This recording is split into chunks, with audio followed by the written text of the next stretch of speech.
হাতে সময় নিয়ে আমরা পাখি কিনতে যাব। প্রথম দেখব পাখি সুস্থ কিনা। যে পাখি খাচ্ছে, লাফালাফি করছে, কামড়াকামড়ি করছে, খাওয়া দাওয়া করছে, তারা সুস্থ পাখি। আর অসুস্থ পাখি হলে তারা গা ফুলিয়ে চুপচাপ কোণে একটা জায়গায় বসে থাকবে আর ঝিমাবে।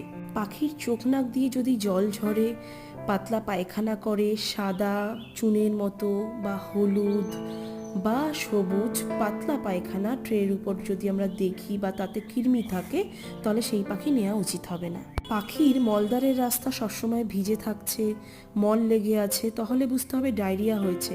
এমন পাখি কেনা থেকে সতর্ক হতে হবে।